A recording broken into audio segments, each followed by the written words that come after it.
എന്നെ നല്ല ശിഷ്യനാക്കിയിടുന്ന എല്ലാ കുരിശുകൾക്കും നാഥാ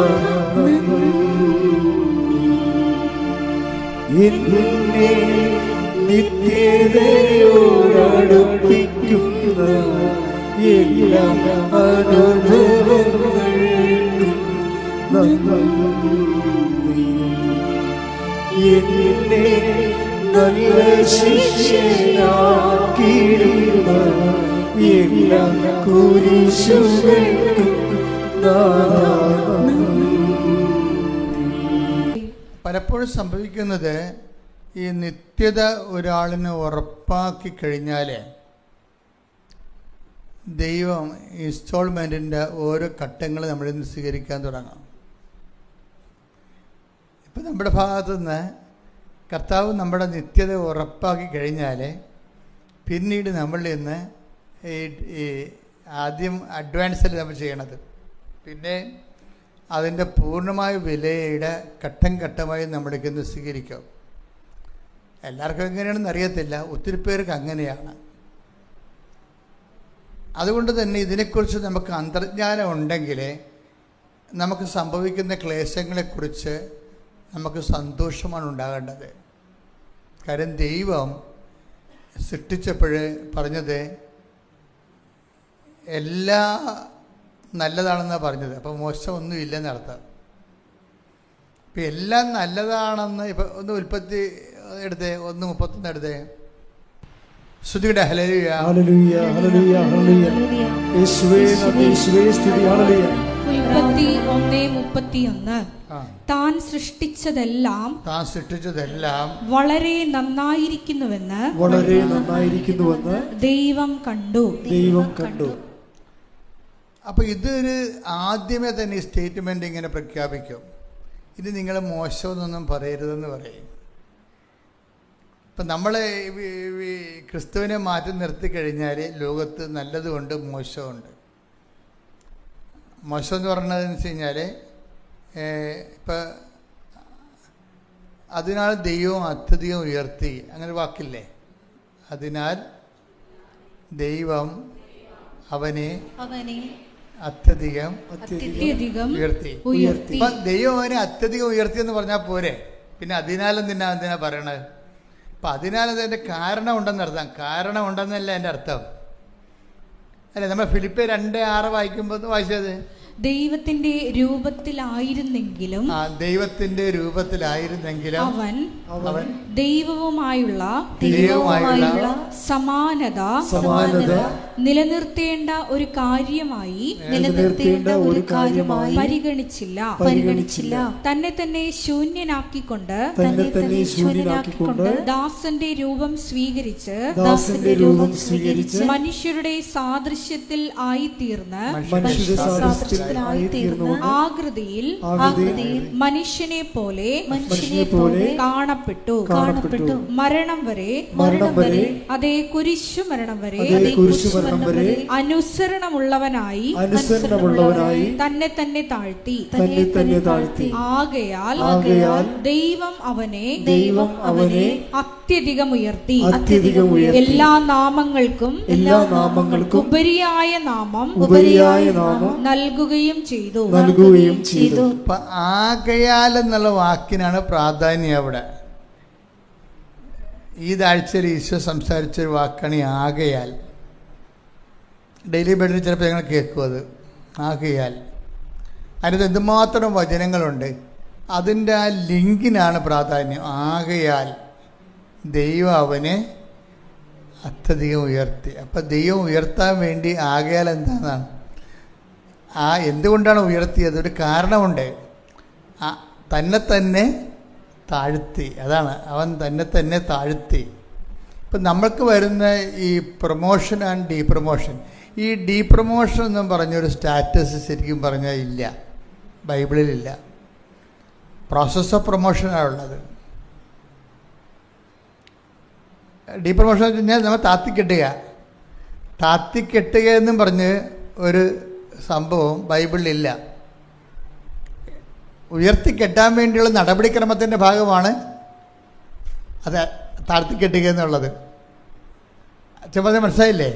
ഉയർത്തിക്കെട്ടാനുള്ള നടപടിക്രമത്തിൻ്റെ ഭാഗമായിട്ട് വരുന്നതാണ് താഴ്ത്തിക്കെട്ടുക എന്നുള്ളത്. അതാണ് ആകയാൽ പറയണത്. അത് നിസ്സാരവാക്കല്ല. നമ്മുടെ എല്ലാ താഴ്ചകൾക്കും ദൈവത്തിൻ്റെ ഒരു ഇടപെടലുണ്ട്. അതാണ് നല്ലതാണെന്ന് ഞാൻ പറയാൻ കാര്യം. ഇപ്പം നിങ്ങൾക്ക് പ്രൊമോഷൻ പോയി, വിസ കിട്ടിയില്ല, വന്ന് നിശ്ചയിച്ച ഒരു കല്യാണം പോയി എന്നൊക്കെ പറഞ്ഞ് എന്തുമാത്രം ആൾക്കാരാണ് ചങ്ക് പൊട്ടി ഇവിടെ വരണത്. ഇപ്പം ഞാൻ അവരെ 2 തട്ടൊക്കെ തട്ടി കാര്യം പറഞ്ഞു വിടും. എന്താ കാര്യം? എടാ ഇതെന്ന് വെച്ചാൽ ഇതിന് താത്തിക്കെട്ടലല്ല. ശരിക്കും നിന്നെ ഉയർത്താനുള്ള നടപടിക്രമത്തിൻ്റെ ഭാഗമായി വന്നിട്ടുള്ള ഒരു പ്രക്രിയയാണ്. ശരിക്കും ചില തടസ്സങ്ങൾ വരണത്, ചില കാര്യങ്ങൾ നമ്മുടെ ജീവിതത്തിൽ നമ്മൾ ഒത്തിരി മോഹിച്ചും കൊതിച്ചിരിക്കുന്ന കാര്യങ്ങൾ ചിലപ്പോൾ നടക്കത്തില്ല. അപ്പോൾ അത് ശരിക്കും പറഞ്ഞാൽ താത്തിക്കെട്ടുകയാണ്. ശരിക്കും നമ്മൾ ഓർക്കും. ഇപ്പോൾ ഈ കഴിഞ്ഞ ദിവസങ്ങളിൽ ഒരു ചേടത്തി ഒരു സാക്ഷ്യം പറഞ്ഞു. എന്നാ ചേടത്തിൻ്റെ പേര്? രാജി വർഗീസ്. അവർക്ക് ഉടമ്പടി എടുത്തു കഴിഞ്ഞപ്പോൾ ഭയങ്കര ഹെവി ബ്ലീഡിങ്, പിന്നെ കരിമ്പാറ പോലെയുള്ള അരിമ്പാറകൾ അവിടെ ഇവിടെയൊക്കെ. അപ്പം അവർക്ക് ഭയങ്കര സങ്കടമായി. താത്തിക്കടലല്ലേ ശരിക്കും, അല്ലേ? അത് അവർ അപ്പോൾ സങ്കടമായി കഴിഞ്ഞപ്പോൾ അവർ ദൈവത്തോട് ചോദിച്ചത് എന്താണെന്നറിയാമോ? ഉടമ്പടി എടുത്തിട്ട് എന്താണ് കർത്താവ് ഇങ്ങനെ സംഭവിച്ചത്? അവരുടെ സാക്ഷ്യം പറയുന്നുണ്ട്. അവരുടെ ചോദ്യം അങ്കലാപ്പിതാണ്. ഞാൻ മാതാവിനോട് ചോദിച്ചു, ഉടമ്പടി എടുത്തിട്ടും എന്താണ് മാതാവ് എനിക്കെന്താണ് ഇങ്ങനെ വന്നതെന്ന്. അത് അവർ മാത്രം ചോദിക്കണമല്ല, ഒത്തിരി പേര് അങ്ങനെ ചോദിക്കുന്നവരുണ്ട്. എന്താണ് ഉടമ്പടി എടുത്തിട്ടും എനിക്കെന്താണ് മാതാവേ ഇങ്ങനെ വന്നത്? കാര്യം എന്താണ്? ഹെവി ബ്ലീഡിങ് ആണ്. ലേഡീസിന് കാര്യങ്ങളറിയാം. എത്രയോ ആഴ്ചകൾ നിൽക്കുന്ന ബ്ലീഡിങ് ആണ്, സഹിക്കാൻ പറ്റണില്ല. അത് അവർക്ക് മടുത്ത ജീവിതം.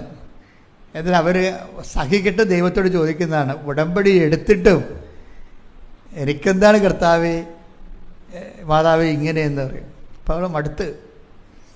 പിന്നെ അരിമ്പാറ എന്നൊക്കെ പറഞ്ഞത് അത് പോകുന്നില്ല. അതിങ്ങനെ ശരീരത്തിൻ്റെ ഭാഗമായിട്ട് എല്ലുന്തിയ പോലെയൊക്കെ നിൽക്കണം, കണ്ണിലൊക്കെ. എന്തൊരു കഷ്ടമാണ്.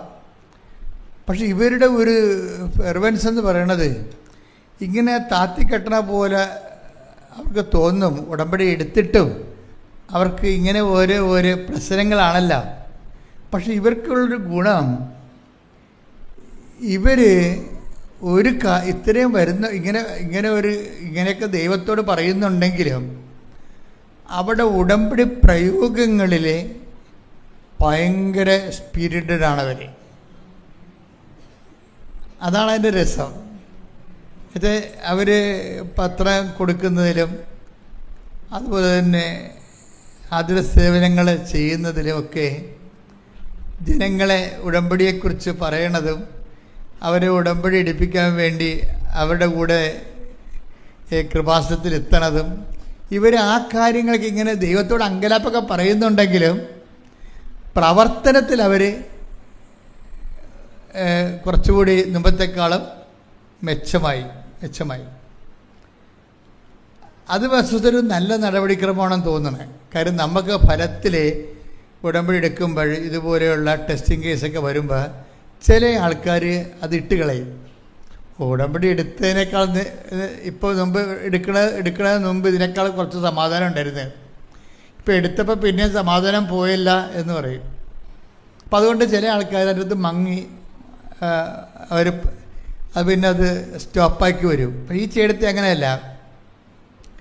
ഈ ചേടത്തി ഇങ്ങനെ മാതാവിനോട് പറയണത് ആ ബന്ധത്തിൻ്റെ പേരിൽ പറയണതാണ്. അങ്ങനെ പറയാനുള്ള ഒരു സ്വകാര്യമായ ബന്ധം ദൈവവുമായിട്ട് അവർക്കുണ്ട്. അതിൻ്റെ പേരിലുള്ള അവർ പറയണതാണ്, അല്ലാതെ നമ്മളെ നിരാശ കൊണ്ട് പറയണതല്ല. എന്നിട്ട് ഇവരെന്നാ ചെയ്യണമെന്ന് വെച്ച് കഴിഞ്ഞാൽ, ഇവർ ഈ പ്രേക്ഷിത പ്രവർത്തനങ്ങളെ കാര്യത്തിൽ, പ്രേക്ഷിത പ്രവർത്തനങ്ങൾക്കുള്ള ഒരു ഗുണമെന്ന് പറയണത്, അവരുടെ സാക്ഷ്യം ഈ രജീസ് വർഗീസിൻ്റെ സാക്ഷ്യം കേൾക്കുമ്പോൾ നമുക്ക് മനസ്സിലാകുന്നത്, ഈ പ്രേക്ഷിത പ്രവർത്തനങ്ങൾ ആണ് നമ്മളുടെ ഒടുവിൽ നമുക്ക് ദൈവത്തിൻ്റെ നാമം നമ്മൾ വഹിക്കുന്ന ഒരു പദവിയിലേക്ക് ദൈവം നമ്മളെ ബ്രാൻഡ് ചെയ്യും. ബ്രാൻഡഡ് ആയിട്ടുള്ള ഒരു ഫെയ്ത്ത്ഫുള്ളായിട്ട് വരും. Branded faithful. ഇവരിങ്ങനെ ഗവൺമെൻറ്റിൻ്റെ വണ്ടിയുണ്ടല്ലോ, ആ വണ്ടിയിൽ ഇവർ നാട്ടിൽ നിന്ന് തൃശ്ശൂർ വരെ പോകും. തൃശ്ശൂരിൽ നിന്ന് പിന്നീട് മറ്റ് സംസ്ഥാനങ്ങളിലേക്ക് പോയി ഈ പത്രം കൊണ്ട് പോണതാണ്. ഒരിക്കലും ഒരു കെട്ട് പത്രം പെൻസിൽ കൊടുത്തിരുന്ന ആൾ, അപ്പോൾ ഇവർ കൊടുക്കുന്ന പത്രം ആൾക്കാർ വലിച്ചെറിഞ്ഞ് ദൂരക്കളയും. കാര്യം ചിലർക്ക് ഇഷ്ടപ്പെടത്തില്ല പത്രം കാണുമ്പോൾ, ചിലർക്ക് കലി കയറും. അവർ ബസ്സിൻ്റെ പുറത്തേക്ക് വലിച്ചെറിയും പത്രം. അപ്പോൾ ഉടനെ ഇവർ കണ്ടക്ടർ കൊണ്ട് മണിയടിപ്പിച്ചിട്ട് ബസ് നിർത്തിച്ചിട്ട് പോയി ആ പത്രം എടുത്തുകൊണ്ട് വരും. അപ്പോൾ അതായത് ഇവരിങ്ങനെ പറയുന്നുണ്ടെങ്കിൽ അവിടെ പറച്ച് കേൾക്കുമ്പോൾ അവർക്ക് വിശ്വാസം ഇല്ലെന്ന്. പക്ഷെ അത് ദൈവത്തോടുള്ള അടുപ്പവും സ്നേഹവും കൊണ്ട് അവരങ്ങനെ പറയണതാണ്. പക്ഷെ ദൈവത്തോടുള്ള ഉത്തരവാദിത്തങ്ങൾക്ക് അവർ ഒരു മാറ്റവും വരുത്തണില്ല. അങ്ങനെ വന്ന് തൃശ്ശൂർ വരെ ഓരോ വണ്ടിയിൽ ഇങ്ങനെ മാറി കയറുമ്പോൾ ഇപ്പോൾ 10 കെട്ട് പത്രമാണ് ഇവർ കൊടുക്കണത് ആൾക്കാർക്ക്, പറഞ്ഞ് കൊടുക്കണത്. എന്നിട്ട് ഇവർ പറയണതിൻ്റെ കാര്യം വെച്ച് കഴിഞ്ഞാൽ, അങ്ങനെ ഒരു ദിവസം ഇവർ ഇവിടെ ഇപ്പോൾ ദൈവത്തിരുസന്നിധിയിൽ ഇവർ ബ്രാൻഡഡായി. അത് ഒരു സീരിയസ് ആയിട്ടുള്ള വിഷയമാണ്. ദൈവമാണെങ്കിൽ ഇങ്ങനെ എപ്പോഴും നമ്മൾക്ക് ടെസ്റ്റ് ചെയ്യുകയും, അത് കർത്താവിനെ പോലും ടെസ്റ്റ് ചെയ്തില്ലേ. ഈ മനുഷ്യരൂപത്തിലായിക്കഴിഞ്ഞാൽ ഉള്ള പ്രശ്നം, അത് നമ്മൾ ചെയ്യുന്ന കാര്യങ്ങൾക്ക് വേറെ എന്തെങ്കിലും ഇൻട്രസ്റ്റ് ഉണ്ടോ എന്ന് അറിയാൻ വേണ്ടി ദൈവം തന്നെയാണോ ഇതിൻ്റെ ലക്ഷ്യം, അതോ നമുക്ക് വേറെ വല്ല ലക്ഷ്യം ഉണ്ടെന്ന് അറിയാൻ വേണ്ടി ജെനുവിറ്റി പരിശോധിക്കും. ഇപ്പോൾ ജെനുവിറ്റി അതെപ്പോഴും നമ്മൾ ശ്രദ്ധിക്കണം. ദൈവം നമുക്ക് എല്ലാ മനുഷ്യന്മാരുടെ കൂടെ അടുക്കണ പോലെ ദൈവത്തിൻ്റെ അടുത്ത് അടുക്കാൻ പറ്റത്തില്ല. അടുക്കാൻ പറ്റുന്നത് നമ്മൾ സത്യമായിരിക്കണം കാര്യങ്ങൾ. സത്യമല്ലെങ്കിൽ ടെസ്റ്റുകൾ ഇങ്ങനെ വന്നുകൊണ്ടേയിരിക്കും, നമ്മൾ ഇട്ടച്ചും പോണത് വരെ. കാര്യം ഈ കള്ളനാണയങ്ങളൊന്നും ദൈവം സൂക്ഷിക്കത്തില്ല, കുറച്ച് കഴിയുമ്പോൾ കളയും. കാര്യം വൈദ്യപ്പഴപ്പിന് വേണ്ടി മാത്രം ദൈവത്തെ വിനിയോഗിച്ച് അനുഗ്രഹം അടിച്ചു മാറ്റാൻ വേണ്ടി മാത്രം ഇങ്ങനെ കാര്യമൊക്കെ ഇട്ട് നടക്കുന്ന കുറേ സംഭവത്തിന് കുറച്ച് കഴിയുമ്പോൾ ദൈവം കളയും. കാര്യം ദൈവത്തെ സംബന്ധിച്ചോളം അതായത് ജെനുവിനായിരിക്കണം ആൾ. എന്നുവെച്ചാൽ ദൈവത്തിനും നമുക്ക് ചിലപ്പോൾ നിങ്ങൾക്ക് പലർക്കും ഉടമ്പടി എടുക്കുമ്പോൾ നിങ്ങൾക്ക് മാത്രമല്ല പ്രാധാന്യം. നിങ്ങളുടെ ജോലി, നിങ്ങളുടെ വീട്, നിങ്ങളുടെ പ്രൊമോഷൻ, നിങ്ങളുടെ ഭർത്താവിൻ്റെ വെള്ളമടി മാറുക, നിങ്ങളുടെ വീട് വയ്ക്കുക, അപ്പം നിങ്ങളുടെ ഓരോ കാര്യമല്ലേ. അപ്പം അതിൻ്റെ അകത്ത് ദൈവത്തിനൊരു കാര്യമൊന്നും ഇല്ലല്ല. അതാണ് വിഷയം. അത് നമ്മൾ കുറച്ച് കഴിയുമ്പോൾ ദൈവം നിങ്ങളെ കളയും. അങ്ങനെ ഒരാളെ കീപ്പ് ചെയ്യത്തില്ല. അതെപ്പോഴും നമ്മൾ ഇതിൻ്റെ അപകടമാണ്. ദൈവം സത്യസന്ധമായ ദൈവമായിട്ട് ഞാൻ എപ്പോഴും നിങ്ങളോട് സംസാരിക്കണമെന്ന് വെച്ചാൽ, ഇതിൻ്റെ റിസ്ക് എന്ന് പറയണം, ഉടമ്പടിയുടെ റിസ്ക് എന്ന് വെച്ചാൽ ഉടമ്പടിയേക്കാൾ നല്ലൊരു പ്രാർത്ഥനാ ജീവിതം ഇല്ല. പക്ഷേ ഉടമ്പടിയുടെ റിസ്ക് എന്ന് പറയണത് നമ്മൾ ജെനുവിനാണെന്നുള്ള കാര്യം ദൈവത്തെ ബോധ്യപ്പെടുത്തി എടുക്കുന്നതാണ്. അതെൻ്റെ മക്കൾ ആദ്യമേ ചെയ്ത കുറച്ച് നേരത്തെ എല്ലാം നേരെയാവും. ആദ്യമേ തന്നെ ഇത് കാര്യം കാണാൻ വേണ്ടിയല്ല, ദൈവത്തിനെ കൂടി സ്നേഹിച്ചിട്ട് ദൈവത്തിനെ കൂടി ലോകത്തിന് കർത്താവിൻ്റെ രക്ഷാകരമായ പദ്ധതിയെക്കുറിച്ച് ലോകത്തിന് കൈമാറാൻ വേണ്ടിയാണ് ഞാൻ ഉടമ്പടി എടുത്തിരിക്കുന്നത്. ദൈവത്തിന് വേണ്ടിയാണെന്ന് കൂടി ദൈവത്തിന് മനസ്സിലാക്കി നമ്മൾ കൊടുക്കണം. ഈ ചേടത്തിൻ്റെ പരിപാടി അതാണ്. അവിടെ കാര്യങ്ങളൊന്നും നടക്കണില്ല, പക്ഷേ ദൈവത്തിന് അവർ മനസ്സിലാക്കി കൊടുക്കുന്നുണ്ട്. അവരുടെ കാര്യങ്ങൾ അവർക്ക് നല്ല ബ്ലീഡിങ്ങാണ്. ഈ ഹെവി ബ്ലീഡിങ്ങുള്ള ആൾ വണ്ടിയെ കയറി പത്രം കൊണ്ടു കിടക്കുന്ന ഭയങ്കര ടെസ്റ്റ്. ആ ടെസ്റ്റിൽ അവർ ജയിച്ചതിൻ്റെ അകത്ത് ജയിച്ചപ്പോൾ എന്നാ പറ്റുമെന്ന് വെച്ച് കഴിഞ്ഞാൽ, ഒരു ദിവസം വന്ന് ഇത് സഹിക്കാൻ പറ്റാത്തപ്പോൾ ഇവിടെ വന്ന് അൾത്താരെ വന്ന് വെച്ചും പറഞ്ഞു ഇങ്ങനെയാണ്, സഹിക്കാൻ പറ്റാത്ത ബ്ലീഡിങ് ആണെന്ന് പറഞ്ഞു. അപ്പോൾ എന്നാ ചെയ്തിരിക്കണത്? അപ്പോൾ ഞാൻ പറഞ്ഞു ഇത് സൈത്താണ്, കർത്താവിൻ്റെ തൈലമാണ്, ഇത് ബാത്റൂമിൽ പോയി വേറെ ഒരു കുരിശിട്ടേക്കാൻ പറഞ്ഞു. അവരുടെ സാക്ഷ്യം എന്ന് അറിയാമോ, ആ സെക്കൻഡ് സ്വിച്ചിട്ട ഒരു സംഭവം നിൽക്കും. അപ്പോഴാണ് അവർക്ക് മനസ്സിലാകണത് ഇത്രയേ ഉള്ളെന്നല്ല. അവിടെ അച്ഛൻ്റെ റോളല്ല. ഇവർ ദൈവത്തിന് വേണ്ടി ഇത്രയും നാൾ ഇങ്ങനെ ഈ ജോലി കാര്യങ്ങളൊക്കെ ഉണ്ടാക്കിയിട്ടും അവർക്ക് ശരിക്കും കുരിശും സങ്കടമൊക്കെ വന്നിട്ടും ഇവരിങ്ങനെ ഉടുമ്പിനെ പോലെ അള്ളിപ്പിടിച്ച് കുരിശെ പിടിച്ച് കിടക്കുകയാണ്, പോണില്ല. അപ്പോൾ ദൈവത്തിന് അവരുടെ ജെനുവിനിറ്റി മനസ്സിലായി. എൻ്റെ മക്കളെ, ഇത് തന്നെയാണ് ഉടമ്പടിയുടെ ഒരു ഉൾക്കാമ്പെന്ന് പറയണത്. അത് ഉടമ്പടി അല്ല, എന്ത് ദൈവവുമായിട്ടുള്ള എല്ലാ ഇടപാടുകളും ആദ്യമേ ഉള്ള ഒരു റിസ്ക് ആദ്യം കവർ ചെയ്താൽ പ്രശ്നം തീർന്നു. എന്താണ്? നമ്മൾ ജെനുവിനാണെന്നുള്ളത് ദൈവത്തെ ഒന്ന് ബോധ്യപ്പെടുത്തുക. അത് ഒരു ദിവസം കൊണ്ട് ബോധ്യപ്പെടുത്താം, ഒരു കൊല്ലം കൊണ്ടും ബോധ്യപ്പെടുത്താം. ചില ആൾക്കാരൊക്കെ ഒരു കൊല്ലം കൊണ്ടേ ബോധ്യപ്പെടുത്തത്തുള്ളൂ, ചിലർ ഒറ്റ ദിവസം കൊണ്ട് ബോധ്യപ്പെടുത്തും. അപ്പം നമ്മൾ ജെനുവിനാണെന്ന് ഒറ്റ ദിവസം കൊണ്ട് ബോധ്യപ്പെടുത്തിയാൽ പിന്നെ ഇതിൻ്റെ റിസ്ക് തീർന്ന്. ഒന്ന് പ്രാർത്ഥിക്കുക. കർത്താവായ ദൈവമേ, ഞാനും നീയും തമ്മിലുള്ള റിലേഷൻസ് കലർപ്പും കാപട്യവുമില്ലാത്ത വളരെ ആത്മാർത്ഥമായ ഒരു ബന്ധമായി തീരുവാൻ ആവശ്യമായ ദൈവസ്നേഹത്താൽ എന്നെ അഭിഷേകം ചെയ്യണമേ. ശ്രുതികട ഹല്ലേലൂയ.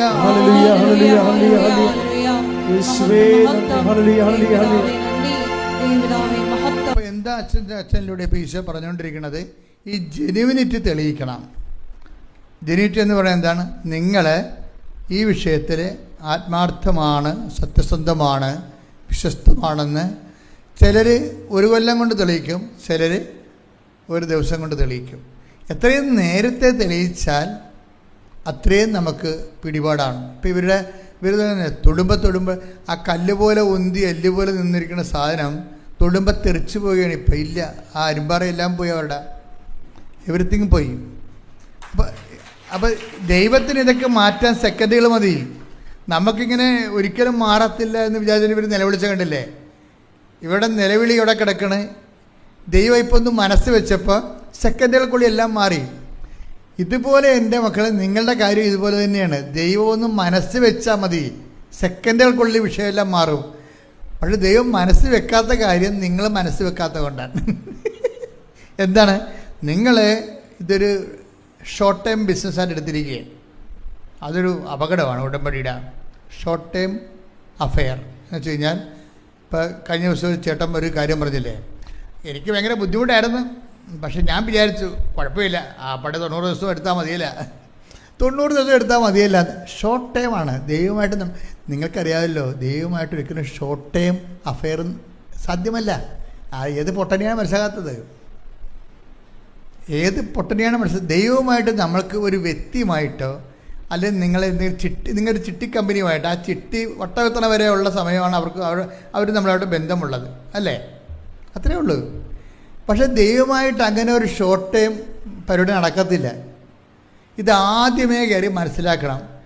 അതിനാണ് ഈ ഞാൻ എപ്പോഴും പണ്ടൊക്കെ പറയുമായിരുന്നു നിങ്ങളോട്, ഒരു മിനിമം ഹോളി സ്പിരിറ്റാണ്. ഈ അതായത് നിങ്ങളുടെ ഉടമ്പടി ചെയ്തിരിക്കുന്ന ഓരോരോ ചെയ്വനകളുണ്ടല്ലോ, പ്രയോഗവിധികൾ. ഈ പ്രയോഗവിധികളെല്ലാം ചെയ്യുമ്പോൾ നിങ്ങളുടെ രഹസ്യമായി ദൈവത്തോട് പറയണം, കർത്താവേ, ഇതൊക്കെ ഞാൻ ചെയ്യണത് എൻ്റെ മകളുടെ വിസ പുതുക്കാനാണെന്ന് നീ ധരിക്കരുത്, മറിച്ച് എനിക്ക് പരിശുദ്ധാത്മാവിനെ നീ നൽകണം. ഇത് നീ രഹസ്യമായി ദൈവത്തോട് പറയേണ്ട ഒരു പ്രാർത്ഥനയാണ്. മനസ്സിലായേ? നീ ഓരോ കാര്യങ്ങൾ ചെയ്യുമ്പോൾ പറയാം, കർത്താവേ, ഞാൻ ഈ റെയിൽവേ സ്റ്റേഷനിലും ബസ് സ്റ്റാൻഡിലേക്ക് കൊണ്ടുവന്ന് പത്രം കൊടുക്കുന്നുണ്ട്, ഇത് ഞങ്ങളുടെ വസ്തു വിൽക്കാനാണെന്ന് മാത്രം നീ ധരിക്കരുത്, എനിക്ക് പരിശുദ്ധാത്മാവിനെ വേണം. അങ്ങനെ നീ രഹസ്യമായി ഒരു രണ്ടാം പ്രാർത്ഥനയുണ്ട്. ഇതിന് എല്ലാത്തിനും ഒരു രണ്ടാം പ്രാർത്ഥനയുണ്ട്. ആദ്യ പ്രാർത്ഥന നമ്മുടെ ഉടമ്പടി നിയോഗമാണ്. അതിൻ്റെ അകത്ത് രണ്ടാം പ്രാർത്ഥനയായിട്ട് വരേണ്ടത് രഹസ്യ പ്രാർത്ഥന എന്ന് പറഞ്ഞാൽ എന്താണ്? പരിശുദ്ധാത്മാവിനെ നൽകണമേ എന്ന് വെച്ചാൽ എപ്പോൾ എൻ്റെ മക്കളുടെ വരുന്ന വിഷയമേ, നമ്മൾ ഒരു കടയിൽ ചെല്ലുമ്പോൾ ചില ആൾക്കാരെ ഈ മാർജിൻ ഫീ ഷോപ്പിലൊക്കെ ചെല്ലുമ്പോൾ അവർക്ക് ആവശ്യമായ കമ്പനി ബ്രാൻഡുകൾ ഉണ്ടോ എന്നിങ്ങനെ പരതി നോക്കും. എല്ലായിടത്തും പോയി എല്ലാ ഷെൽഫിലും ഒക്കെ പോയി നോക്കും, അല്ലേ? നമ്മൾ വിചാരിക്കുക നമ്മൾ ആവശ്യപ്പെടുന്ന സാധനം അവിടെ ഉണ്ടോ എന്ന്. അവിടെ ഇല്ലെന്നുണ്ടെങ്കിൽ നമുക്കത് കിട്ടുമോ? കിട്ടത്തില്ല. അപ്പോൾ പിന്നെ എന്താ, നമ്മൾ അവരോട് ചോദിക്കുകയാണ് ഈ സാധനം ഉണ്ടോ എന്ന് ചോദിച്ചാൽ അവർ പറയും, എന്തെന്ന് പറയും? ഇല്ലെന്ന് പറയത്തില്ല, അവരത് പറയത്തില്ല. നിങ്ങൾ ചോദിക്കേണ്ട ഇന്ന സാധനം ഉണ്ടോ എന്ന് ചോദിക്കുമ്പോൾ പറയും ആ കമ്പനിയുടെ ഇല്ല, വേറെ കമ്പനിയുടെ ഉണ്ടെന്ന്. ഉള്ളത് സാധനമേ പറയത്തുള്ളവർ. അവർ നമുക്ക് നമ്മുടെ ആവശ്യത്തിനെ ഡൈവേർട്ട് ചെയ്തിട്ട് അവർക്ക് അവിടെ ഉള്ളതിനെക്കുറിച്ച് അവർ ആകർഷിച്ചെടുക്കും നമ്മൾ. എന്ന് നമുക്ക് വേറെ കടയിലോട്ട് പറഞ്ഞു വിടാതിരിക്കാൻ വേണ്ടി അതുണ്ടോയെന്ന് ചോദിക്കുമ്പോൾ പറയും അതില്ല, അതിൻ്റെ തന്നെ കമ്പനിയുള്ള അതിൻ്റെ വേറെ കമ്പനിയുള്ള അതേ സാധനം ഉണ്ടെന്ന് പറയും. എന്നാൽ കാണട്ടെന്ന് നമ്മൾ പറയും ഇല്ലേ? അതാണ് നമ്മുടെ ഒരു ബിസിനസ്സിൻ്റെ ഡീലിങ്സ്. അതാണ്. ഇതുപോലെ ദൈവത്തിൻ്റെ അടുത്ത് അടുക്കുമ്പോൾ തന്നെ നമ്മൾ കിട്ടാൻ സാധ്യതയുള്ള കാര്യങ്ങൾ ആദ്യം ചോദിച്ച് മേടിക്കണം. ഉടനെ കിട്ടാൻ സാധ്യതയില്ലാത്ത കാര്യങ്ങൾ ചോദിച്ചൊരു വലിയ കഥയില്ല. എന്താ കാര്യം വെച്ചാൽ അതിൻ്റെ അകത്ത് ദൈവത്തിന് മാർജിനൊന്നുമില്ല. പറഞ്ഞാൽ മനസ്സിലായില്ലേ? ഇപ്പം നമ്മളൊരു കടയിൽ ചെന്ന് ഒരു സാധനം വാങ്ങിക്കുക, ഒരു സ്റ്റൗ വാങ്ങിക്കുകയാണ്. ഇപ്പം സ്റ്റൗ തന്നെ എന്തുമാത്രം കമ്പനികളുണ്ട്. പക്ഷേ നമ്മൾ ചോദിക്കുന്ന കമ്പനിയുടെ കാര്യം ചോദിക്കുമ്പോൾ അതവിടെ ഉണ്ട്, പക്ഷേ അയാളത് എടുത്ത് തരത്തില്ല നമുക്ക്.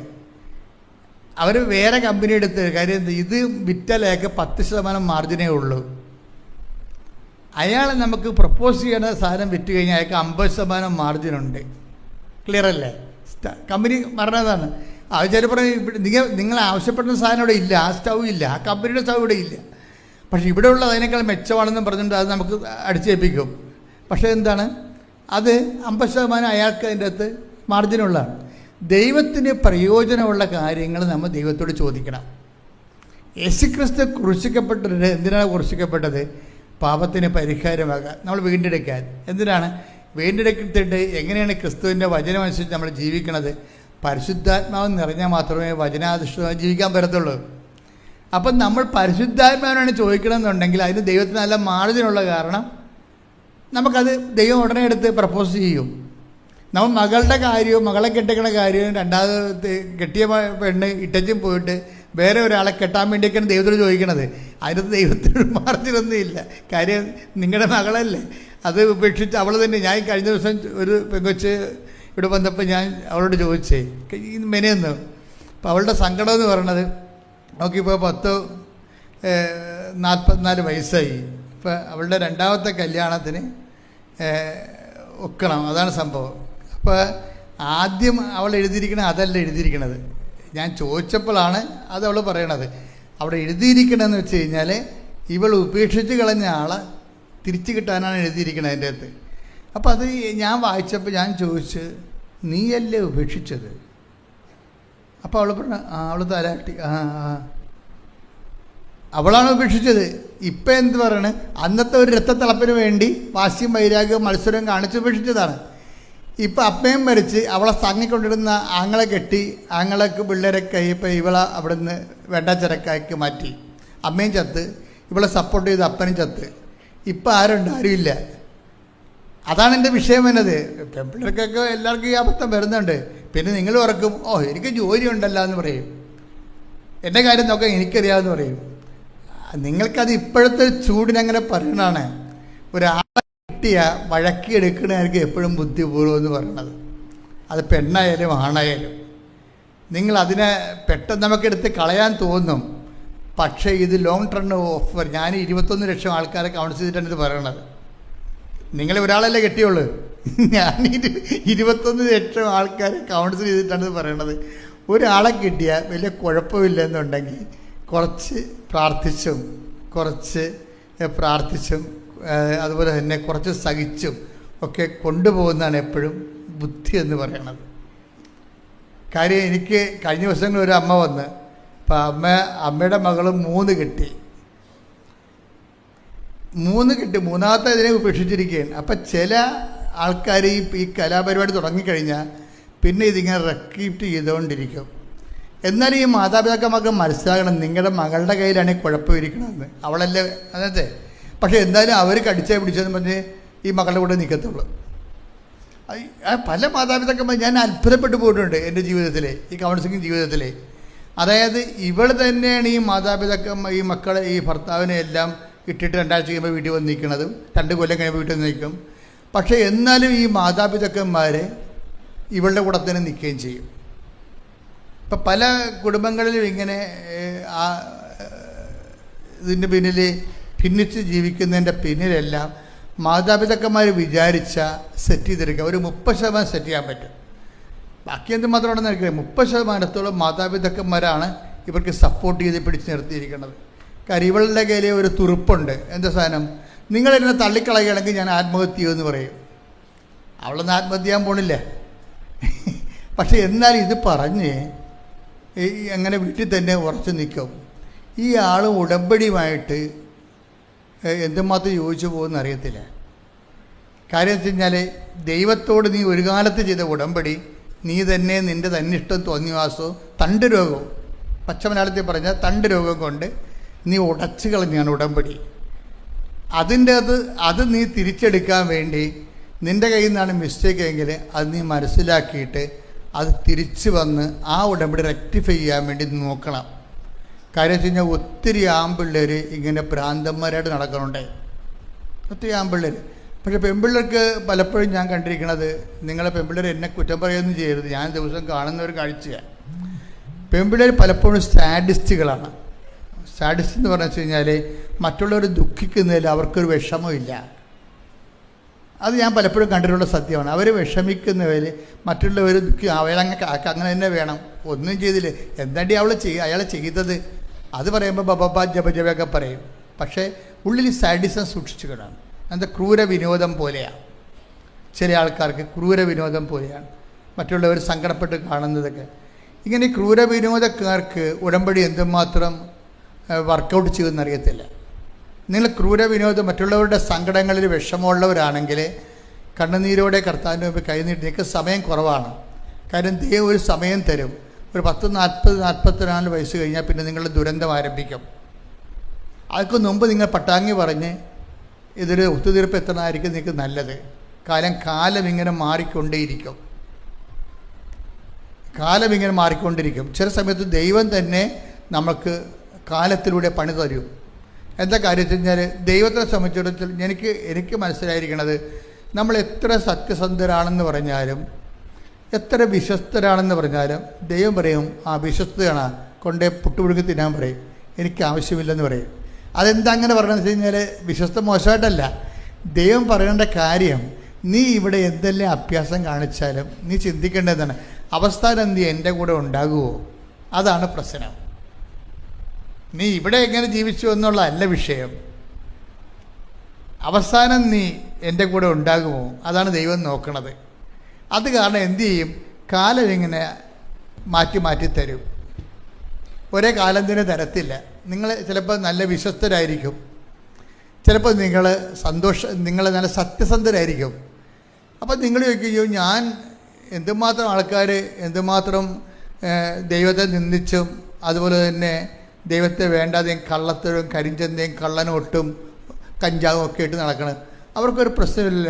ഞാൻ മനസ്സാക്ഷി കൊണ്ട് ജീവിക്കണേ, എനിക്കാണല്ലോ ഈ പാരയും പണിയും വരണത് എന്ന് നമ്മൾ സ്വന്തമായിട്ട് ചിന്തിക്കും.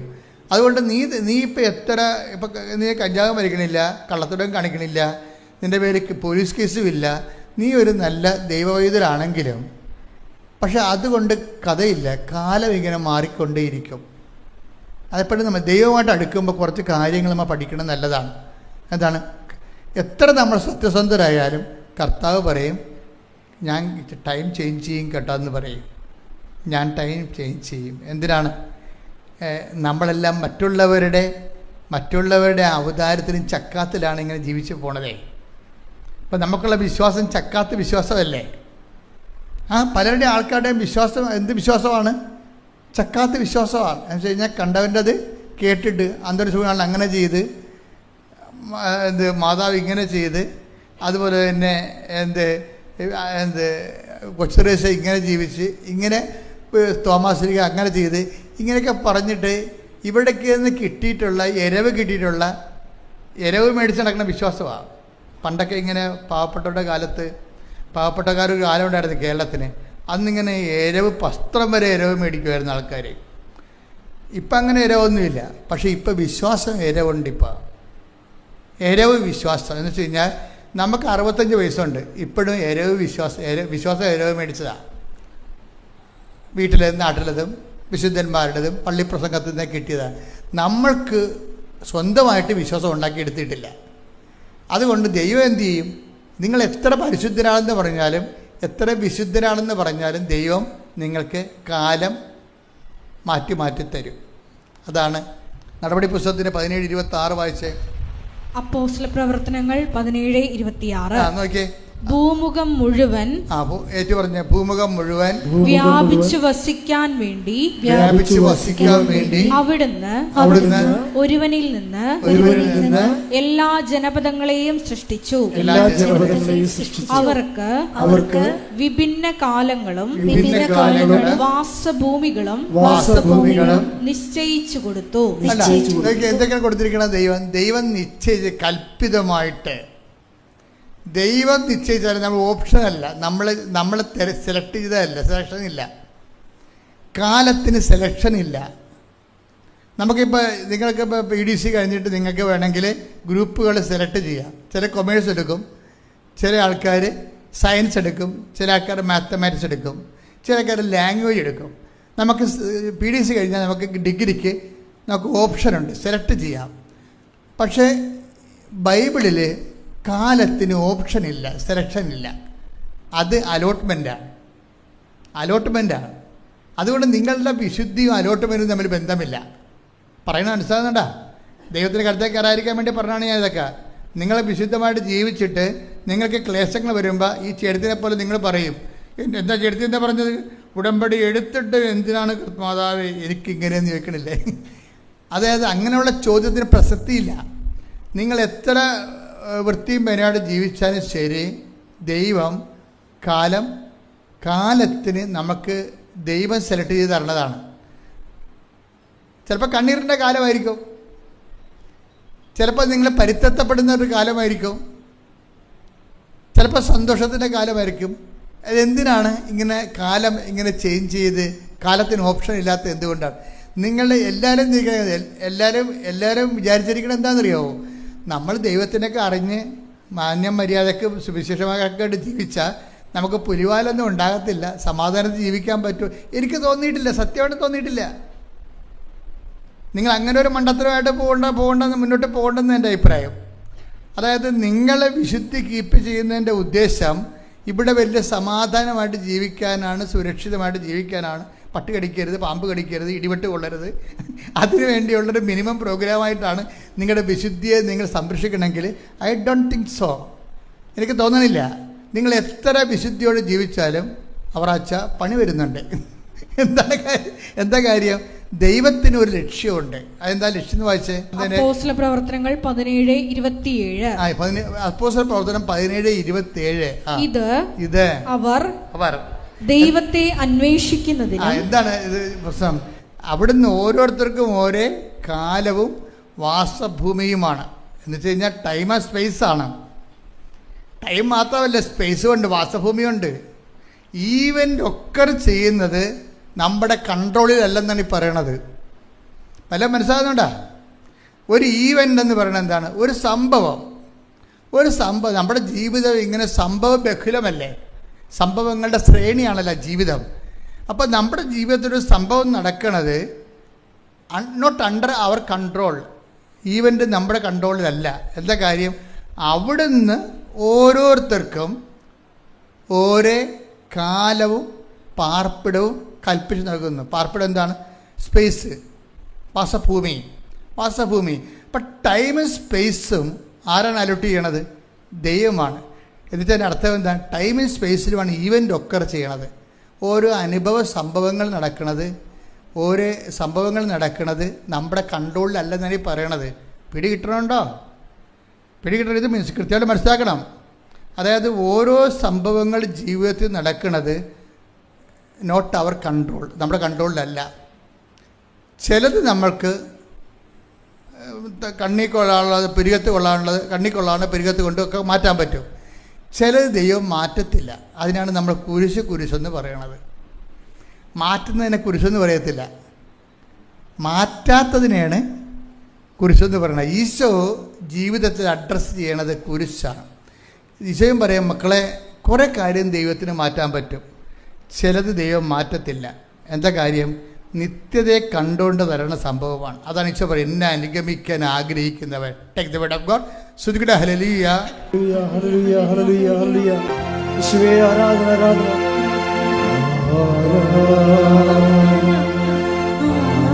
ആരാധന, ആരാധന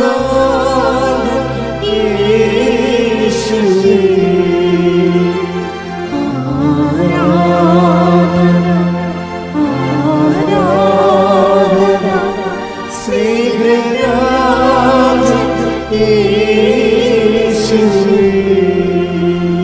മത്തായി 16:24. 16:24. ആരെങ്കിലും എന്നെ അനുഗമിക്കാൻ ആഗ്രഹിക്കുന്നെങ്കിൽ അവൻ തന്നെ തന്നെ പരിത്യജിച്ച് തന്റെ കുരിശുമെടുത്ത് എന്നെ അനുഗമിക്കട്ടെ. അടുത്ത വചനം എന്താ? സ്വന്തം ജീവൻ രക്ഷിക്കുവാൻ ആഗ്രഹിക്കുന്നവൻ അത് നഷ്ടപ്പെടുത്തും. എന്നാൽ ആരെങ്കിലും എനിക്ക് വേണ്ടി സ്വജീവൻ നഷ്ടപ്പെടുത്തിയാൽ അവൻ അത് കണ്ടെത്തും. അതിൻ്റെ ഒരു പ്രധാനപ്പെട്ട വാക്ക്, ഞാൻ ഉള്ളിടത്ത് എൻ്റെ സേവകന് ഉണ്ടായിരിക്കും. Take the bed of God. ഞാൻ ഉള്ളിടത്ത് എൻ്റെ സേവകൻ ഉണ്ടായിരിക്കും. ശ്രദ്ധിക്കട്ടെ. Hallelujah, hallelujah. യേശുവേ നന്ദി, ഹല്ലേലൂയ. യേശുവേ ആരാധന, ആരാധന. യേശുവേ നന്ദി, മഹത്വം, മഹത്വം, മഹത്വം. വിശിക്കൊണ്ടേ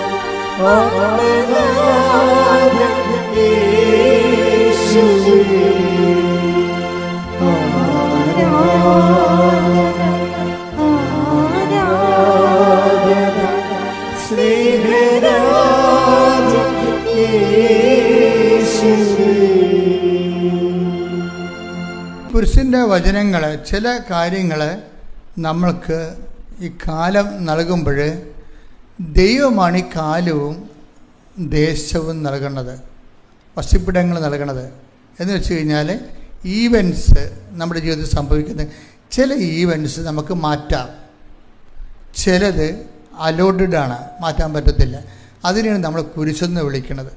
ഈ കുരിശ് എന്ത് ചെയ്യണമെന്ന് പറയണത്, എന്നെ അനുഗമിക്കാൻ ആഗ്രഹിക്കുന്നവൻ സ്വയം പരിത്യജിച്ച് എൻ്റെ കുരിശുപെടുത്തുകൊണ്ട് എൻ്റെ പിന്നാലെ വരട്ടെ.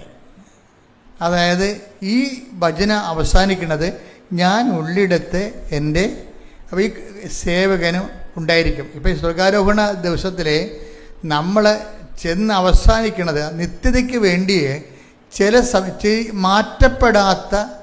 മാറ്റാനാവാത്ത ചില ഭാരങ്ങൾ ദൈവനാമത്തിൽ എടുക്കുമ്പോഴാണ് ഈ നിത്യതയുടെ ബാക്കി അലോട്ട്മെൻറ്റുകൾ നമ്മുടേക്ക് ഇന്ന് വാങ്ങിക്കണത്. അച്ഛൻ പറഞ്ഞ മനസ്സിലായില്ലേ? ചില മാറ്റപ്പെടാത്ത കാര്യങ്ങൾ ഇപ്പോൾ എല്ലാവരുടെ ജീവിതത്തിലും ഉണ്ടാവും. ഇപ്പോൾ കൃപാസനത്തിലാണെങ്കിൽ കൃപാസനത്തിൽ വന്നിട്ടും അത് ദൈവഹിതം മറിച്ചാണെങ്കിൽ ആ വിഷയം നമ്മൾ നിത്യതയ്ക്ക് വേണ്ടി സൂക്ഷിക്കണമെന്നാണ് എൻ്റെ അഭിപ്രായം. ഇപ്പോൾ കഴിഞ്ഞ ദിവസം 23 വർഷമായിട്ട് മക്കളില്ലാത്തവർ ഒറ്റ പ്രാർത്ഥന കൊണ്ട് മക്കളെ കിട്ടിയിട്ടുണ്ട്. അവർക്ക് 23 വർഷം മക്കളില്ല, ഒറ്റ പ്രാർത്ഥന കൊണ്ട് അവർക്ക് മക്കളെ കിട്ടി. പക്ഷേ ഇപ്പോഴും മക്കളില്ലാത്ത ആൾക്കാർ വേറെ ഉണ്ട്. അപ്പം ചില ആൾക്കാർക്ക് അവരിങ്ങനെ റെക്കോർഡ് ചെയ്ത് പ്രാർത്ഥിച്ചിട്ടും ആ മക്കളുടെ വിഷയങ്ങൾ അവർ വിചാരിക്കണത് എപ്പോഴെങ്കിലും ദൈവം തരുമെന്നാണ്. ഞാൻ ഇന്നലെ മക്കളില്ലാത്ത ഒരാളെ കണ്ട്, ഇന്നലെ അവരെ കണ്ടാണ്. അപ്പോൾ എനിക്ക് ഉള്ളിലൊരു സംശയം തോന്നിയായിരുന്നു. കാര്യം ആ ചേട്ടായിക്ക് 48 വയസ്സും ആ ചേച്ചിക്ക് 46 വയസ്സോ മറ്റോ ഉണ്ട്. 50 46ഒക്കെ ആയിട്ട് നിൽക്കുകയാണ്, മക്കളില്ല അവർക്ക്. അപ്പം ഞാൻ നോക്കിയപ്പോൾ ഉടമ്പടി 1 പുതുക്കിയിട്ടുള്ളത്. പക്ഷേ ഉടമ്പടി ഒരു 3 പുതുക്കിയിട്ട് ഞാൻ 3ാമത്തെ പ്രാവശ്യം അവർ വരികയാണെങ്കിൽ ഞാൻ അവരുടെ കാര്യം പറയും. എന്താ കാര്യം? നിങ്ങൾ ഇത്രയും നാൾ നിങ്ങളെ ശരിക്കും ടാർഗറ്റ് ചെയ്തത് ഒരു കുഞ്ഞിന് വേണ്ടിയാണ്. കുഞ്ഞിനേക്കാൾ വലിയ കാര്യങ്ങളാണ്. ഇപ്പം കുഞ്ഞ് നിങ്ങൾക്ക് തന്നാത്താലും, ഇനിയിപ്പോൾ കുഞ്ഞ് തന്നാൽ നിങ്ങൾക്കിപ്പോൾ 40 വയസ്സ്, ഇനിയിപ്പോൾ അവന് 35 വയസ്സാകുമ്പോൾ നിങ്ങൾ മരിക്കും. 35 കൊല്ലത്തേക്ക് മാത്രമേ ഈ കുഞ്ഞിനെയും കൊണ്ട് നിങ്ങൾക്ക് ജീവിക്കാൻ പറ്റത്തുള്ളൂ. ചിലപ്പോൾ 35 കൊല്ലമല്ലാതെ ദൈവം നിത്യതയാണ് നിങ്ങൾക്ക് അലോട്ട് ചെയ്ത് തന്നിരിക്കണമെങ്കിൽ നിങ്ങളിനി അതിനെക്കുറിച്ച് ചിന്തിക്കാൻ പറയും. കാര്യം ഈ ചില കുരിശുകൾ, മാറാത്ത ചില കുരിശുകൾ ക്രിസ്തുവിൻ്റെ പേരിൽ ദൈവസ്നേഹത്തോടെ നമ്മൾ ഏറ്റെടുത്ത് കഴിഞ്ഞാൽ അത് നിത്യതയ്ക്ക് വേണ്ടിയുള്ള നമ്മൾ ബാക്കി തുക അടക്കുന്ന പോലെ ഇരിക്കും. ഇത് കറക്റ്റ് കാര്യമാണ്. അതായത് നമ്മൾക്ക് തന്നെ നമ്മുടെ നിത്യജീവന് കാര്യം ക്രിസ്തു ഈ കുരിശിൻ്റെ കാര്യം പറഞ്ഞിട്ട് ക്രിസ്തു ഒരു പ്രാർത്ഥനാ രൂപമോ അല്ലെങ്കിൽ വേറെ എന്തെങ്കിലും അല്ല നമുക്ക് തന്നത്. നിത്യത എന്ന് പറയുന്ന വിഷയത്തിന് ഈശോ നമ്മൾ പേയ്മെൻറ്റ് ചെയ്യാൻ പറഞ്ഞിരിക്കുന്നത് എന്താണ്? എന്നെ അനുഗമിക്കാൻ ആഗ്രഹിക്കുന്നവൻ 501 വിശ്വാസ പ്രമാണം ചിലരാണ് പറയണത്. അല്ല, അതാണ് സംഭവം. ഈ കുരിശിന് ഭയങ്കര വിലയാണ് എൻ്റെ അകത്ത്. എന്നെ അനുഗമിക്കാൻ ആഗ്രഹിക്കുന്നവൻ എന്ത് ചെയ്യണം?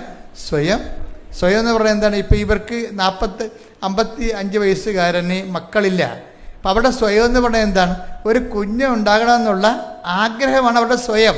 അത് പരിത്യജിക്കാൻ പറഞ്ഞ മനസ്സിലായില്ലേ? അപ്പോൾ ഒരു ടൈം കഴിഞ്ഞാൽ നമ്മൾ വർഷങ്ങളായി പ്രാർത്ഥിക്കുന്നു, ഒത്തിരി കാര്യങ്ങൾ നമ്മൾ കിട്ടിയിട്ട് അവസാനം 1-2 കാര്യങ്ങൾ മട്ടുപോലെ ഇങ്ങനെ തങ്ങും. അത് നടക്കത്തില്ല. അപ്പോൾ നിങ്ങൾ നടക്കാത്ത കാര്യം വെച്ചൊരു ദൈവത്തിന് നിങ്ങളെ അളക്കും. അത് പണിയാവും. അങ്ങനെ ചെയ്യരുത്. നടക്കാത്ത കാര്യം വെച്ചിട്ട് അയ്യോ ഞാൻ ഇത്രയും പ്രാർത്ഥിച്ചിട്ടും എനിക്കത് നടന്നില്ലല്ലോ എന്ന് പറയും. നടന്ന കാര്യങ്ങളെല്ലാം ഈ പന്നി മറന്നു പോകും. അതാണ് ഏറ്റവും വലിയ സങ്കടമേ. നടന്ന കാര്യങ്ങൾ ഒത്തിരി ഉണ്ടാകും, അതെല്ലാം ഇവർ തന്ത്രപൂർവ്വം മറന്നു പോകും. അവസാനം നടക്കാത്ത 2 കാര്യങ്ങളുണ്ടാകും. അതാണ് ഇവർ ഹൈലൈറ്റ് ചെയ്യണത്. എന്താണ് പറയണത്?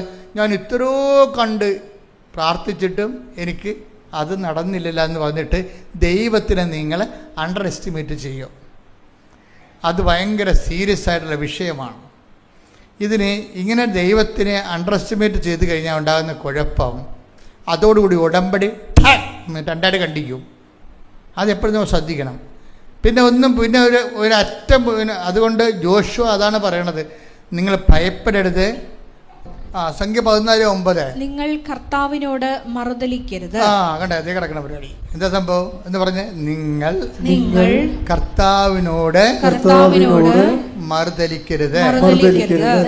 ആ ദേശത്തെ ജനങ്ങളെ ഭയപ്പെടുകയും അരുത്. അവർ നമുക്ക് ഇരയാണ്. ഇനി അവർക്ക് രക്ഷയില്ല. കർത്താവ് നമ്മോട് കൂടെയാണ്. അവരെ ഭയപ്പെടേണ്ടതില്ല. അപ്പൊ എന്താ വിഷയം എന്ന് പറയണത്?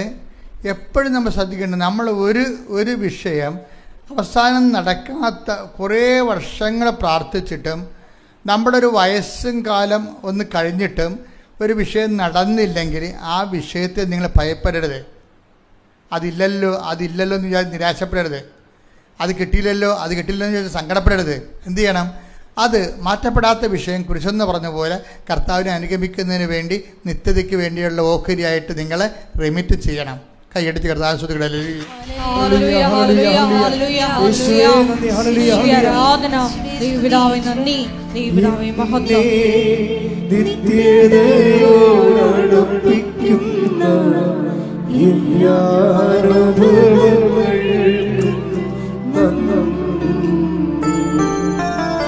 എന്നെ നല്ല ശിഷ്യനാക്കിയിടുന്ന എല്ലാ കുരിശുകൾക്കും നാമം,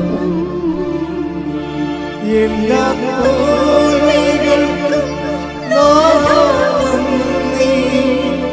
നിന്റെ മുഖം കാണാൻ അത് നിമിത്തമായി എല്ലാ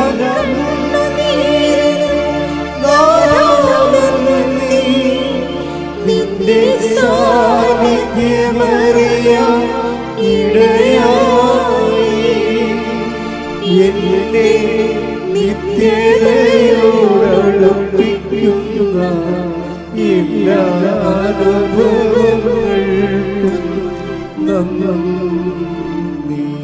ഇപ്പം മക്കൾക്ക് മനസ്സിലായില്ല എന്താണ് സംഭവം? ചില വിഷയങ്ങൾ കാരണം അത് നടന്നില്ലെന്ന് വിചാരിച്ചുകൊണ്ട് നമ്മൾ ദൈവത്തോട് ആ ചേർത്ത് ചെയ്ത പോലെ മറുതലിക്കാൻ പോകരുത്. മറുതലിപ്പ് പണ്ട് മുതലേ ഉള്ള ഒരു ഉടമ്പടി ജനതയ്ക്കുണ്ടാകുന്ന ഒരു നാശകോടാലിയാണ് ഈ മറുതലിപ്പ് എന്ന് പറയുന്നത്. നമ്മൾ ഒന്നെങ്കിൽ മറുതലിക്കത്തില്ല, നമ്മൾ നിരാശപ്പെടും. എന്ന് പറയൂ, ഇനി ഞാൻ പ്രാർത്ഥിക്കണില്ല. മമ്മിയോട് പറയും, മമ്മി ഇനി ഞാൻ പ്രാർത്ഥിക്കണില്ല എന്ന് പറയത്തില്ലേ? മറുതലിപ്പാണ് ആ സംഭവം. ചില പറയും ഇനി ഞാൻ ഒരു ദൈവത്തിനെ വിളിക്കത്തില്ലെന്ന് പറയും. അത് മറുതലിപ്പാ സംഭവം. കാര്യം നിങ്ങൾ ഈ ഉടമ്പടി കുമ്പസാരം എന്ന് പറയുമ്പോൾ അത് നമ്മുടെ കുഴിയാഴ്ച കുമ്പസാരം പോലെയല്ല. നമ്മൾ ഈ പള്ളിയിലൊക്കെ കുമ്പസാരിക്കത്തില്ലേ, അപ്പോൾ ആൾക്കാർ മരിച്ചു കഴിയുമ്പോൾ ബന്ധുക്കൾ പോയി കുമ്പസാരിക്കും. ചില ആൾക്കാർ ഇങ്ങനെ കുമ്പസാരക്കുള്ളിലോട്ട് ഇങ്ങനെ കഴുത്ത് വളച്ച് നോക്കും, അച്ഛനുണ്ടോ? ആ അച്ഛനുണ്ട്. എന്നാൽ പൊഴിച്ച് ഒരു കുമ്പസാരത്തിന് ജപം പോലും ചെല്ലത്തില്ല, ചാടി നിറച്ചൽ വാഴ പൊക്കയിൽ വീണ പോലെ അങ്ങോട്ട് ചെന്ന് വീഴും. അവർ കുമ്പസാരത്തിൽ ഒരു അനുതാപവും ഇല്ല, അവർക്കൊന്നുമില്ല. അച്ഛനുണ്ട് എന്നാൽ കയറി ഫയർ ചെയ്തേക്കാമെന്ന് വിചാരിക്കും. അങ്ങനെയല്ല. കുടുംബ കുമ്പസാരം എന്ന് പറയുമ്പോൾ നിങ്ങൾ ഉടമ്പടിയിലാണ് ദൈവമായിട്ട്. ആ ഉടമ്പടിയുടെ നിലപാടിൽ ഭയം ഉണ്ടായിട്ടുണ്ടോ? നിങ്ങളുടെ വിഷയത്തിൽ നടക്കത്ത് നിരാശയും ഭയം ഒതുപ്പിച്ചാണ് വരണത്. ഭയം കഴിഞ്ഞിട്ടാണ് പിന്നെ നിരാശ വരണത്. അപ്പോൾ ആ വിഷയത്തെക്കുറിച്ച് ഭയമുണ്ട്. എന്ന് വെച്ചാൽ ദൈവത്തെക്കാൾ കൂടുതൽ നിങ്ങൾ ആ വിഷയത്തെ ഇഷ്ടപ്പെടുന്നത് കൊണ്ടാണ് ഭയം വരണത്. അതില്ലെങ്കിൽ ഒന്നുമില്ലാത്ത പോലെയാണ് സംഭവം. അത് കിട്ടിയില്ലെങ്കിൽ പിന്നെ ഒന്നും കിട്ടിയിട്ട് കാര്യമില്ല, ദൈവത്തിനെ തന്നെ കിട്ടിയിട്ട് കാര്യമില്ല. അതാണ് സംഭവം. അത് ഭയങ്കര സീരിയസ് ആകട്ടെ ഞാൻ പറയണത്. നിങ്ങൾ വിചാരിക്കുന്ന ആ ഒരു പർട്ടിക്കുലർ വിഷയം കിട്ടിയില്ലെങ്കിൽ ദൈവം തന്നെ ഉണ്ടായിട്ടും കാര്യമില്ല. അത് ദൈവത്തെക്കാൾ ഉപരി ചില സമയത്ത് നമ്മൾ വിഷയത്തെ സ്നേഹിക്കും. അത് ഒരു അപകടമാണ്. കർത്താവ് അതിനെക്കുറിച്ച് പറഞ്ഞിട്ടുണ്ട്. ശ്രദ്ധിക്കട്ടെ. Hallelujah, hallelujah, hallelujah, hallelujah.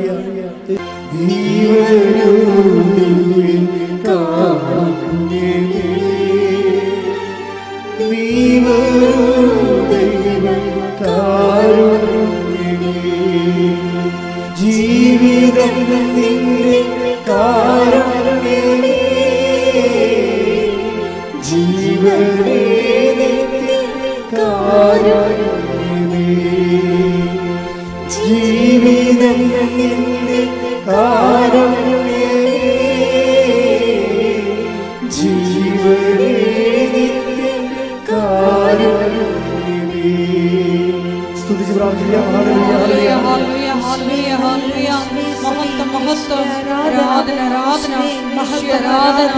വചനത്തിലൂടെ ഇട്ടതുപോലെ സ്വയം പരിത്യജിച്ച് കുരിശുമെടുത്ത് അതിന്റെ പിന്നാലെ വരുവാൻ ഈ ആരാധനയിലൂടെ പ്രത്യേകമായ അഭിഷേകം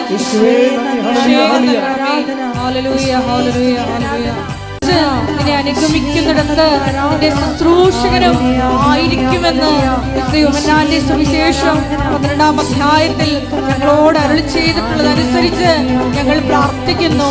ഷോയെ ഞങ്ങളെ തന്നെ പരിത്യജിച്ച് മരിയൻ ഉടമ്പടി നിബന്ധനകൾ പാലിച്ച് ഷോയെ അടയാളങ്ങൾ കണ്ടില്ലെങ്കിലും ഷോയെ നിന്നെ അനുഗമിക്കുവാൻ ഈ ആരാധനയിലൂടെ അധികമായ അഭിഷേകം ഞങ്ങൾക്ക് നൽകണമേ. Hallelujah, hallelujah. ദൈവപിതാവേ നന്ദി, ദൈവപിതാവേ മഹത്വം, ദൈവപിതാവേ ആരാധന. വീടില്ലാത്തവര്, വീട് വെക്കാൻ സ്ഥലമില്ലാത്തവര്,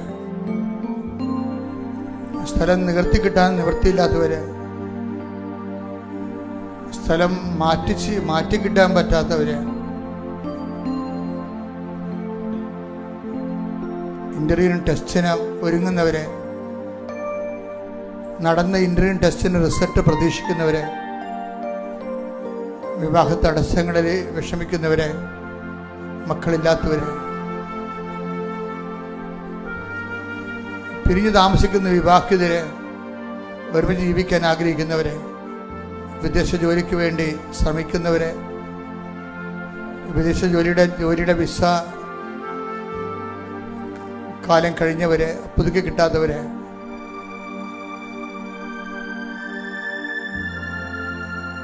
രേഖാമൂലമുള്ള തടസ്സങ്ങൾ, കോടതി കേസുകൾ, പോലീസ് കേസുകൾ,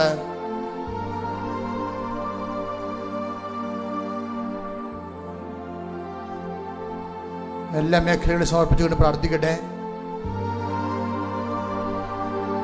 എല്ലാ മേഖലയും സമർപ്പിച്ചുകൊണ്ട് അച്ഛൻ പ്രാർത്ഥിക്കുമ്പോൾ വീണ്ടും സ്തുതിക്കട്ടെ. Hallelujah, hallelujah, hallelujah. കർത്താവിന്റെ ഉന്നതമായ നാമത്തിന് സ്വസ്ഥം ചെയ്യുന്ന കർത്താവിന്റെ വിശുദ്ധ പൗരോഹിത്യത്തെ മഹത്വപ്പെടുത്തണമേ. കർത്താവെ സഭയിലുള്ള സാന്നിധ്യം പ്രകടമാക്കണമേ. 39 വർഷം അർപ്പിച്ച കൃപായുടെ യുഗതയാൽ കൃപാസനത്താരെ ജീവനോടെ പ്രത്യക്ഷപ്പെട്ട മാതാവിൻ്റെ മാധ്യസ്ഥതരെ, കടകമ്പോളം നടത്തുന്നവരെ, വരുമാനമാർഗം നഷ്ടപ്പെട്ടു പോയവരെ കർത്താവിൻ്റെ തിരുസന്നിധി സമർപ്പിച്ച് പ്രാർത്ഥിക്കുന്ന, കടകൾ നഷ്ടത്തിൽ ഓടുന്നവരെ, വരെ തൊഴിൽ കണ്ടുപിടിക്കാൻ നിർവാഹമില്ലാതെ വിഷമിക്കുന്നവരെ, തൊഴിലിന് ചതിപ്രകേതരുടെ തൊഴിൽ നഷ്ടപ്പെട്ടവരെ, കാണാതെ പോയ വസ്തുക്കൾ, കാണാതെ പോയ പ്രമാണങ്ങൾ, കാണാതെ പോയ രേഖകൾ, സ്വർണ്ണങ്ങൾ, ഉരുപ്പടികൾ, മക്കളില്ലാത്തവർ, ഗർഭാശയത്തിൽ സിസ്റ്റുള്ളവർ, മൂത്രാശയത്തിൽ കല്ലുള്ളവർ, കിഡ്നി രോഗികൾ, എല്ലാ മേഖലകളെ സംബന്ധിച്ച് പ്രാർത്ഥിക്കുന്നു. വിസർപ്പ രോഗികൾ, വാതരോഗികൾ, കർത്താവിൻ്റെ വിശുദ്ധമായ രക്തത്തെ സ്പർശിക്കട്ടെ. ശ്രുതികട്ടെ ഹല്ലേലൂയ. എൻ്റെ കർത്താവിന്റെ ഉന്നതമായ നാമത്തിലെ, സഭയുടെ അധികാരത്തില്, പുരുഷന്റെ അടയാളത്തില്, ദൈവശക്തിയാൽ ഞാൻ മക്കളെ കർത്താവിന്റെ നാമത്തെ ആശീർവദിക്കുന്നു.